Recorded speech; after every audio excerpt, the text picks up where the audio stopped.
আসসালামু আলাইকুম ভিউয়ার্স। বাংলাদেশের সর্বশেষ আপডেট সংবাদে আপনাদের স্বাগত। জানিয়ে দিব হাতে থাকা সর্বশেষ আপডেট বাংলা সংবাদ। প্রথমেই সংবাদ শিরোনাম। আরেক দলকে নিবন্ধন দিল নির্বাচন কমিশন।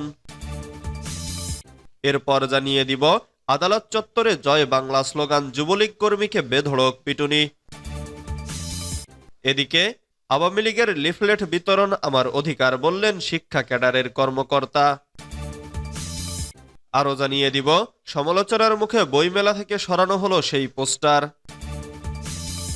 সর্বশেষ জানিয়ে দিব সরস্বতী পূজা আজ সারা দেশে চলছে বিদ্যার দেবীর আরাধনা। এতক্ষণ শুনছিলেন সংবাদ শিরোনাম, এবারে বিস্তারিত। তবে অনুরোধ থাকবে ভিডিওটিতে একটি লাইক করবেন এবং কমেন্ট করে জানিয়ে দিবেন কোন জেলা থেকে আপনি আমাদের এই ভিডিওটি দেখছেন। আরেক দলকে নিবন্ধন দিল নির্বাচন কমিশন। আদালতের আদেশে রাজনৈতিক দল হিসেবে বাংলাদেশ ডেভেলপমেন্ট পার্টিকে নিবন্ধন দিয়েছে নির্বাচন কমিশন। দলটির জন্য প্রতীক বরাদ্দ করা হয়েছে ফুলকপি। রোববার ২ ফেব্রুয়ারি ইসির সিনিয়র সচিব আক্তার আহমেদ স্বাক্ষরিত প্রজ্ঞাপনে এ তথ্য জানা গেছে। প্রজ্ঞাপনে বলা হয়, বাংলাদেশ সুপ্রিম কোর্টের হাইকোর্ট বিভাগের গত ১২ ডিসেম্বরের প্রদত্ত রায় ও আদেশের পরিপ্রেক্ষিতে গণপ্রতিনিধিত্ব আদেশের বিধান অনুযায়ী বাংলাদেশ ডেভেলপমেন্ট পার্টিকে পুনরাদেশ না দেয়া পর্যন্ত বাংলাদেশ নির্বাচন কমিশন রাজনৈতিক দল হিসেবে নিবন্ধন করেছে। দলটির প্রতীক সংরক্ষণ করা হয়েছে ফুলকপি। নিবন্ধন নম্বর ৫৪। এর আগে ২০২২ সালের ২৬ অক্টোবর রাজনৈতিক দল হিসেবে নির্বাচন কমিশনে নিবন্ধনের জন্য আবেদন করে বাংলাদেশ ডেভেলপমেন্ট পার্টি, কিন্তু ১০ এপ্রিল ২০২৩ সালে নির্বাচন কমিশন তাদের আবেদন নামঞ্জুর করে। এর আগে আওয়ামী লীগ সরকারের পতনের পর এবি পার্টি নুরুল হক নূরের গণ অধিকার পরিষদ, মাহমুদুর রহমান মান্নার নাগরিক ঐক্য এবং গণসংহতি আন্দোলনকে নিবন্ধন দিয়েছে নির্বাচন কমিশন। আদালত চত্বরে জয় বাংলা স্লোগান, যুবলীগ কর্মীকে বেধড়ক পিটুনি। লক্ষ্মীপুরে আদালত চত্বরে জয় বাংলা স্লোগান দেওয়াকে কেন্দ্র করে হট্টগোল সৃষ্টি হয়েছে। এ সময় পরাণ চৌধুরী নামে এক যুবলীগ কর্মীকে গণপিটুনি দিয়ে পুলিশে সোপর্দ করা হয়েছে। রোববার ২ ফেব্রুয়ারি দুপুরে জেলা জজ আদালত প্রাঙ্গণে এ ঘটনা ঘটে। সে সময় শুনানি শেষে আওয়ামী লীগ ও ছাত্রলীগের কয়েক নেতাকে প্রিজন ভ্যানে করে কারাগারে নেওয়া হচ্ছিল। আটক যুবলীগ কর্মী পরাণ পৌর শহরের ৩ নং ওয়ার্ডের বাসিন্দা সিরাজুল্লাহর ছেলে। তিনি গত ৪ আগস্ট ছাত্র জনতার ওপর গুলি চালানো যুবলীগ নেতা টিপুর অনুসারী বলে জানা যায়। প্রত্যক্ষদর্শী ও পুলিশ জানায়, গত ৪ আগস্ট লক্ষ্মীপুরের ৪ শিক্ষার্থী হত্যা মামলায় অভিযুক্ত আসামিদের জামিন শুনানির তারিখ ছিল রোববার। এ মামলায় সদর উপজেলা আওয়ামী লীগের সভাপতি হুমায়ুন কবির পাটোয়ারি, লক্ষ্মীপুর পৌর আওয়ামী লীগের সভাপতি সৈয়দ আহমদ পাটোয়ারি, জেলা ছাত্রলীগের সাংগঠনিক সম্পাদক শাহিন আলম সহ গ্রেফতার হওয়া আসামিদের কারাগারে নেওয়ার জন্য প্রিজন ভ্যানে উঠাচ্ছিল পুলিশ। এ সময় জয় বাংলা স্লোগান দেয় পরাণ। এতে আদালতে হট্টগোল সৃষ্টি হয়। এক পর্যায়ে তাকে গণপিটুনি দিয়ে পুলিশে সোপর্দ করা হয়। এ সময় বিএনপি ও জামাতপন্থী আইনজীবীরা বিক্ষোভ করেন। বিক্ষোভকারীরা সংক্ষিপ্ত সমাবেশে জয় বাংলা স্লোগান দিলেই প্রতিহত করা সহ পুলিশের সোপর্দের আহ্বান জানান।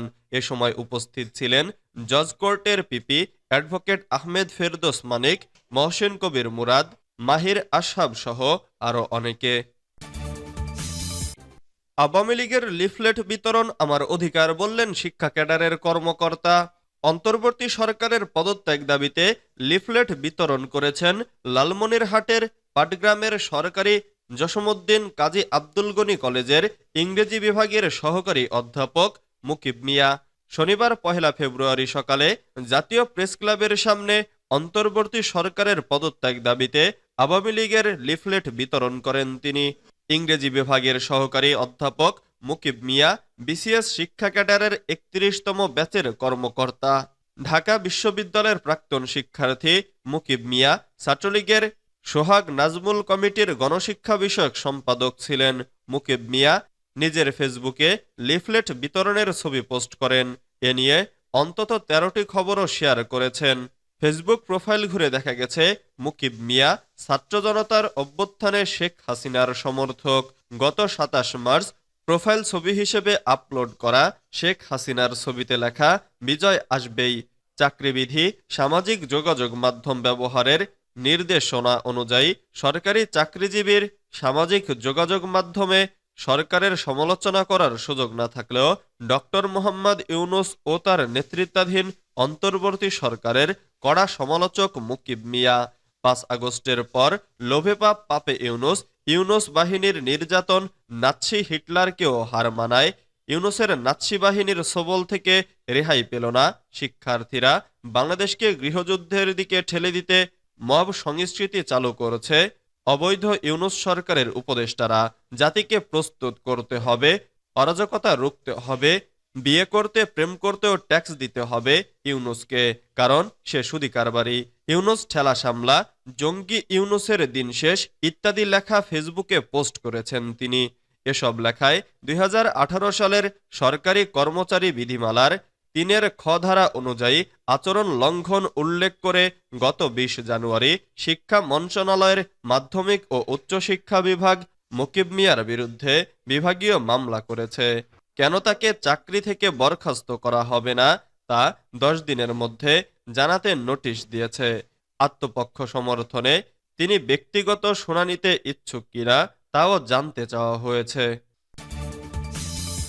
সমালোচনার মুখে বইমেলা থেকে সরানো হলো সেই পোস্টার।